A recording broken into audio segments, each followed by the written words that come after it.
Welcome to Gift of Life, the Organ Transplant podcast. These are the stories of those who have received, given, and who are waiting for the gift of life, organ transplantation. Now here's your host and heart and kidney recipient, BJ Odom. Welcome to the Gift of Life, the Organ Transplant podcast, where we explore the extraordinary world of organ transplantation. Each week we share inspiring stories and introduce you to remarkable individuals sharing their own transplant stories. Be sure to support the podcast by leaving a 5-star review and subscribing on your preferred podcast platform. Have a transplant story yourself you'd like to share? Simply email us, giftoflifepodcast@gmail.com. Again, that's giftoflifepodcast@gmail.com. And don't forget to connect with us on Facebook, Gift of Life, the Organ Transplant Podcast. This is BJ Odom, you know, the guy with more parts than a chicken nugget. My new memoir, it is packed with laughs, heart, and the unbelievable true story of survival you've heard me talk about right here on the Gift of Life podcast. Get your copy today. More parts than a chicken nugget. Available on Amazon. As we welcome you to episode 117. This week, we share the powerful story of Al Boykin, an athlete, military man, husband, and family man, whose life changed when he learned that he had a rare disease known as stiff heart syndrome. What started as a simple not feeling right while working overseas turned into the fight for his life. Later, Al would end up at Johns Hopkins Hospital. Then, after 30 long days waiting in the hospital, Al received the gift that saved his life, a heart transplant. This is a story of strength, faith, family, and second chances you won't forget.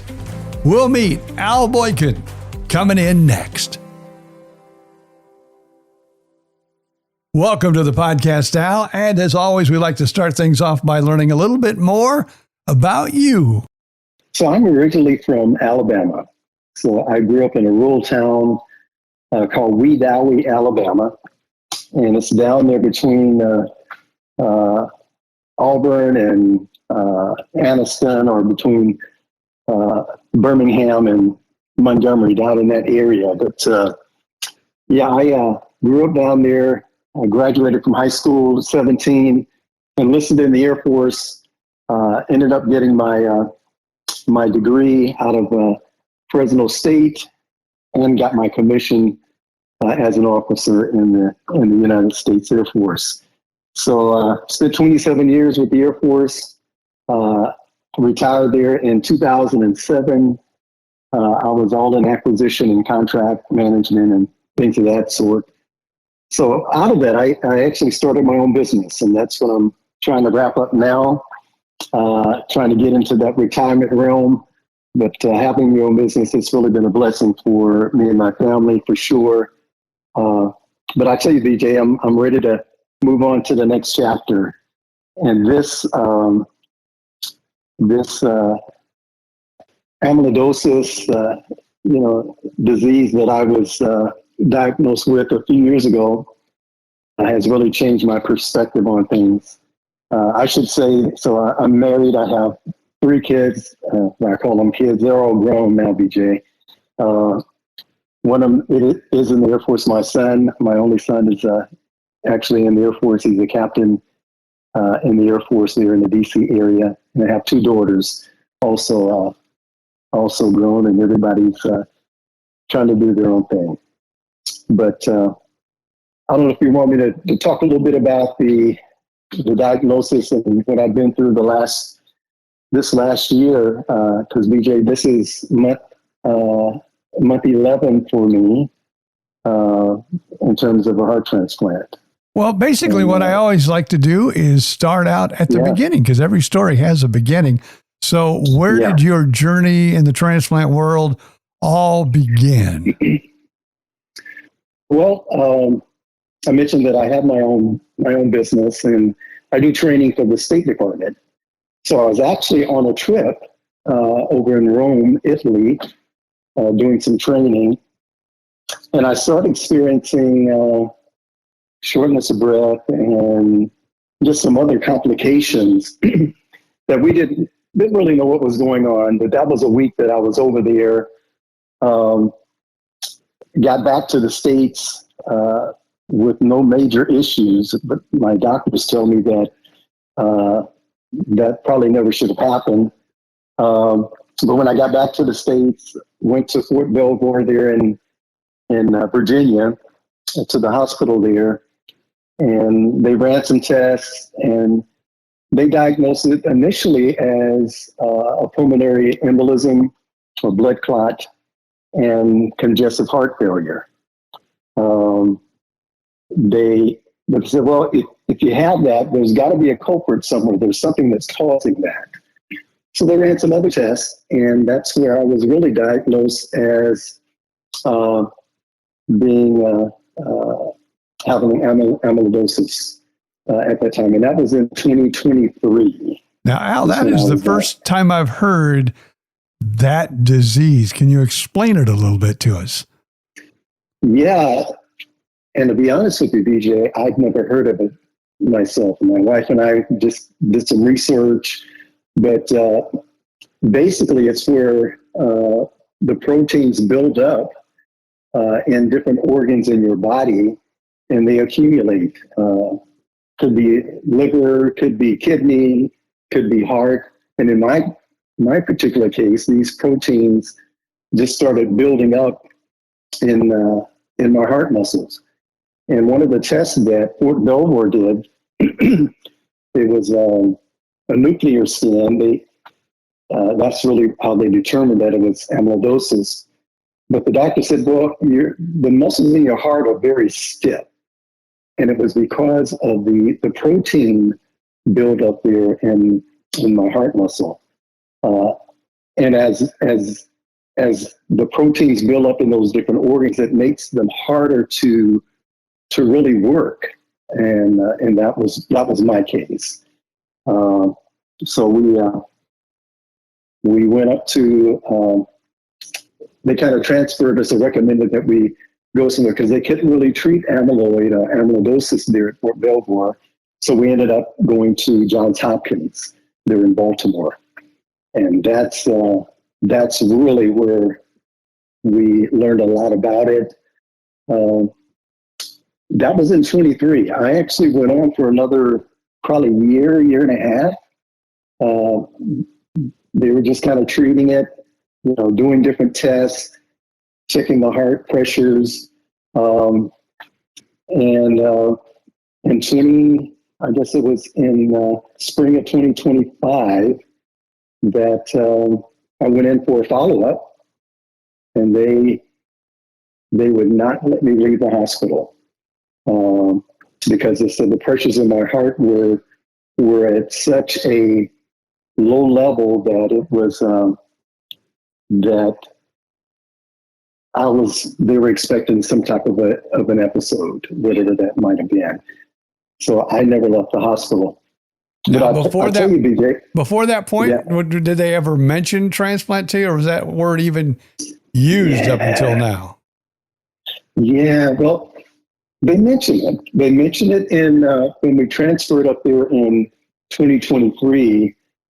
It was they mentioned the word heart transplant, and of course, I said, well, you're not really talking to the right person, because I was always an athlete. I was always I'd done 4 marathons, 10 half marathons, and 8 Army 10 milers. I was an avid runner, and I was big time into sports, and so I knew they couldn't be talking about me as far as having the need for a heart transplant. But that word did come up.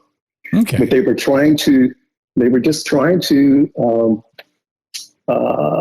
give me meds that would slow down the process of the protein buildup, and they put me on something called Vindamax that helped to reduce the amount of proteins going into my heart.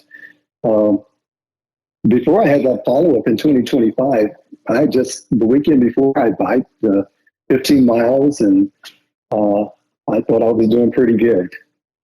So, not the case. So then they put you in the hospital. Now, was this for until you got your transplant, or were you in and out of the hospital, or how did that part of the process go for you? Yeah, so that was May 29th that I actually went into to get my follow-up, and they admitted me because they wouldn't let me go home. So I never left the hospital before my transplant. I was actually on the list for 4 weeks. Oh, so it was kind of a quick process for you. Yeah. So you were in the hospital basic. Yeah. Now, is that when they gave you also the workup for the transplant once you entered the hospital, or you already had been worked up for the transplant? Yeah, I had done some things in terms of the workup, and they started that early. They said just in case. But I tell you, BJ, I was still in some type of a denial mode, not really thinking that I needed the heart transplant. And I'll be honest with you, even when I was there for that month before the transplant, I didn't know necessarily. I felt that I needed to be there because I felt good. But the numbers were definitely saying something different. So it was, it was quite the journey. I was in the hospital for 40 days, and that included the heart transplant that I received on June 29th. It was 30 days later. And then I was going home 10 days later.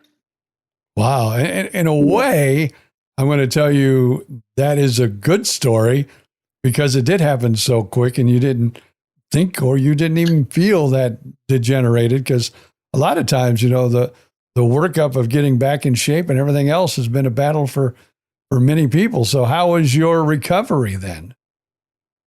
Well, it's interesting because the entire 40 days that I was there in the hospital, I was always doing some type of a workout, whether it was walking, whether they put a bike in my room, and this is before the transplant.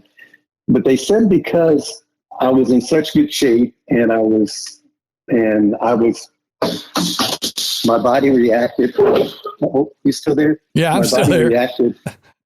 My body reacted in a way that was so positive that it really helped the process. So the day after I had my heart surgery, transplant, I was up walking and doing laps around the ward there. So I think it was the conditioning and all of the different exercises, even though it might have been minimal during that time, because maybe I would only do 2 laps and then I would just kind of grow into more. But I'll tell you this, BJ, if you don't mind my sharing.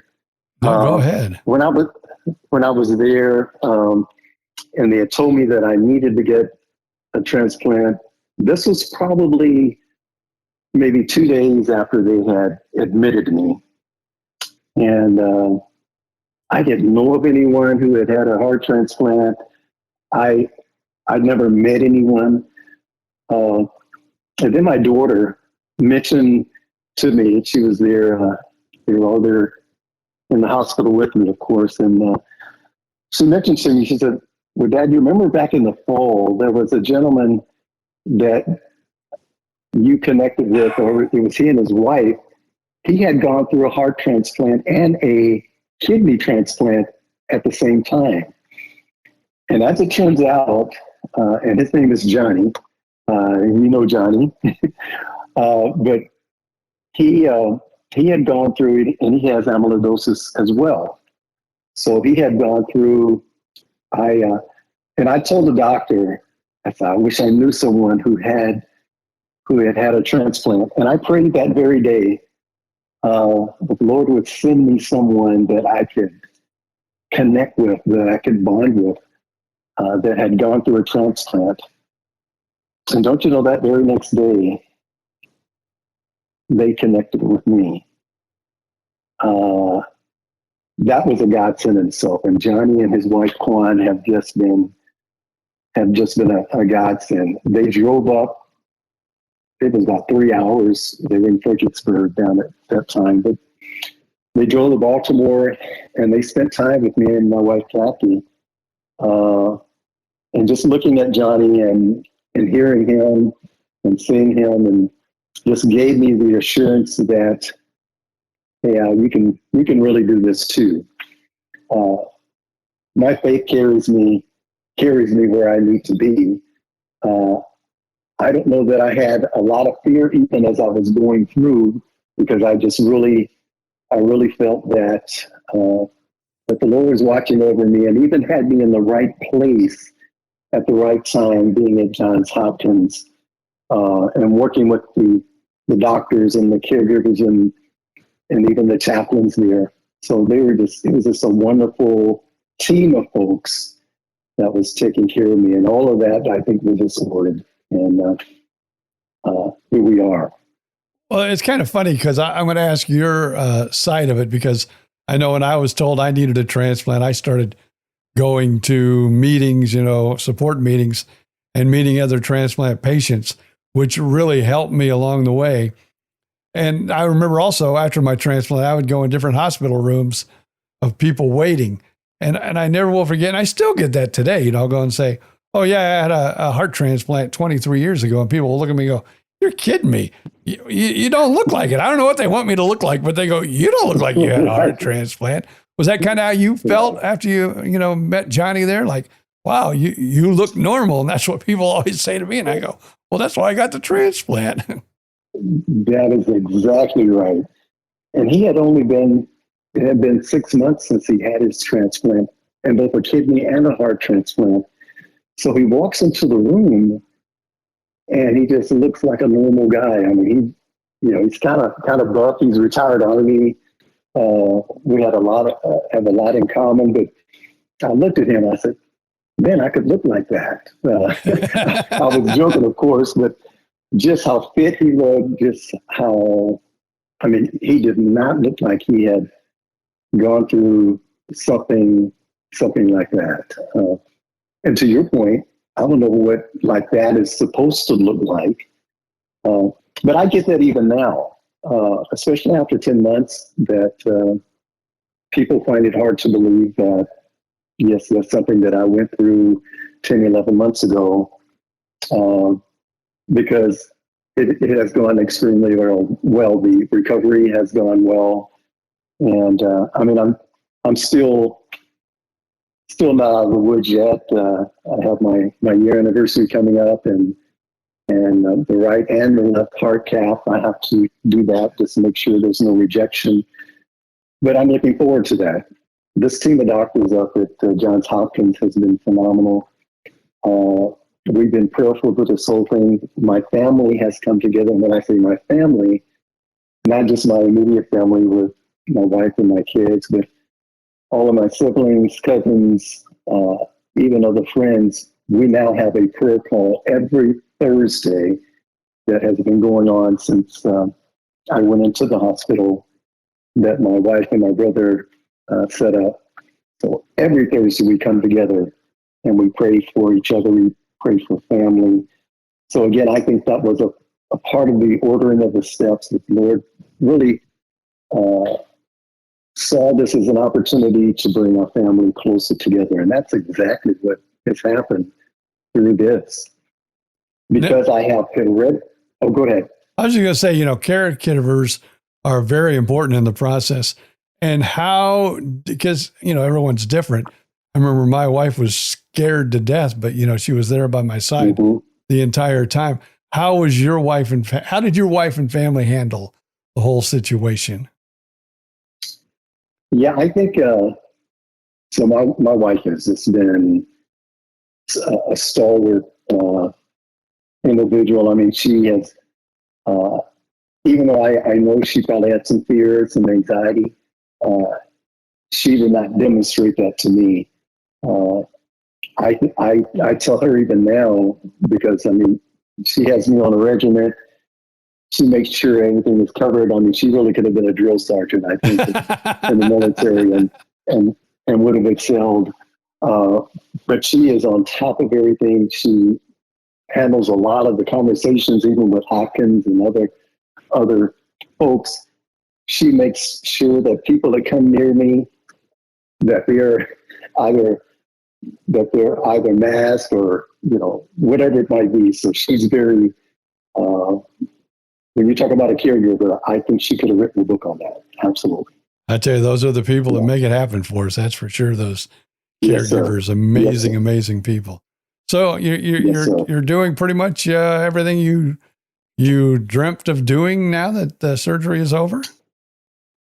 Not quite. I mean, I think after this year, because even travel has been limited, but I am getting to actually had a follow-up a week and a half ago that they essentially said, well, everything looks great. You can basically start doing pretty much whatever you'd like, but I'm waiting until after this 12th month to make sure that all of those tests come back okay, and that I have started working out.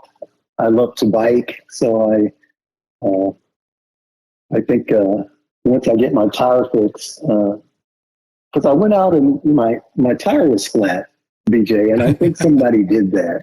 I don't know because they know how much I like biking, but once I get that tire fixed, I'm going to get back out on the trail and start biking as well.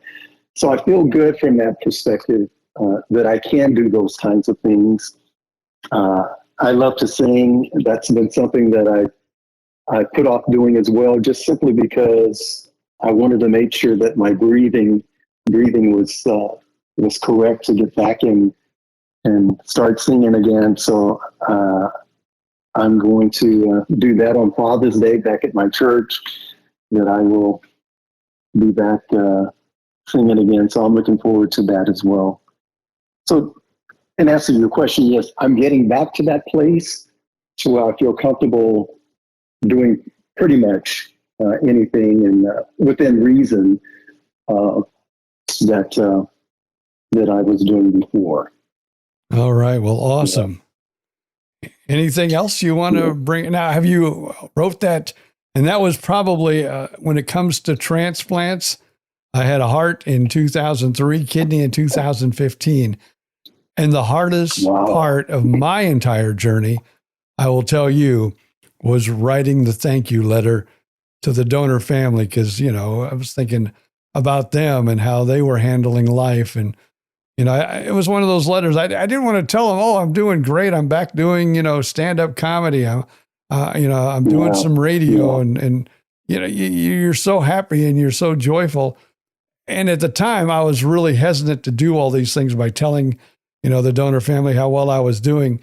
But as I've done this podcast, especially, and met many of donor families, they like that. That encourages them. They like that legacy of their child or their loved one living on. So have you written that letter yet? And how tough was it for you? Yeah, so I have not written the letters yet. They encouraged me to wait a year, just from my perspective, as well as giving the donor family also time to go through their process of grieving and that emotion. So that is coming up. So when I get to my 12th month, I do plan on finding out more about the donor family, and I would love to connect with them in some kind of way, whether it's a letter, whether it's a visit, because and I'll tell you, BJ, that's something that I'm still trying to wrap my arms around and my heart around. Just that I am here because someone else is not, and that's I even think about that now, and the emotions. Just they build up because I would not be here. Well, I will tell you this. Yeah. The more donor families that I meet, I mean, it's sad and they are sad, but they also give transplant patients encouragement because, they want their loved ones' organs to continue living and to continue being out there. And in fact, there's one family that communicates with their recipient. And I guess the person who left this world to be the donor loved traveling. So this family, whenever they travel, they take pictures of their travel and they send them to the donor family. And the donor family just, oh man, he's got to be enjoying being on another vacation, going to such and such and such and such. So those donor families, they realize what they've done, and most are very proud and, love hearing that encouragement. And I know when I first got mine, it was like I was more hesitant than I would be today after, learning what I've learned, through the years of meeting donor families. And of course, this podcast too has also helped my perspective with that. Well, I appreciate that. And that actually encourages me even more to make that move towards connecting with the donor family, because, I definitely want to do that. Now, here's something I would do, but when I hear of these stories, it takes me to my knees because I think it's so incredible. But when donor families listen to heartbeats in the recipient's chest, those get to me, and I don't know how I would handle that. Not that I wouldn't want them to be able to do that. Personally, I don't know how I would handle that situation. And I think that would, I don't know, like I said, just interviewing them takes me to my knees. I can only imagine being there in person, having a mother or a loved one listening to the heartbeat. Wow. Yeah. Yeah, absolutely. Seems like I recall it was a day or so after my transplant that they allowed me to listen to the heart, I guess my new heart. And I think the intent was to bring a closer connection to this is actually the kind of the new me. And I appreciated that, actually. And I was thankful even for my old heart, because I'm 66 now, and I had so that heart had served me quite well for 65 years, and I was thankful for that. And now here we are with with a new organ, a new heart, and a new opportunity on more life that I'm just very appreciative for. Well, continue. If I could share, Go ahead. If I could share one last thing, BJ, I think I mentioned earlier that I have hereditary ATTR amyloidosis, which means that this has really been in my family, in our genes for generations, but no one was aware of it. No one knew about it. So I am the messenger. I can recall, I have uncles, even my dad, who passed away with congestive heart failure, with carpal tunnel, which is one of the symptoms, and some other things. So there are symptoms that have been in my family for quite some time, and I think it was on my dad's side that's where the amyloidosis is, that it spawns from. So I think of my dad's brothers. He had brothers who also had cardiac issues.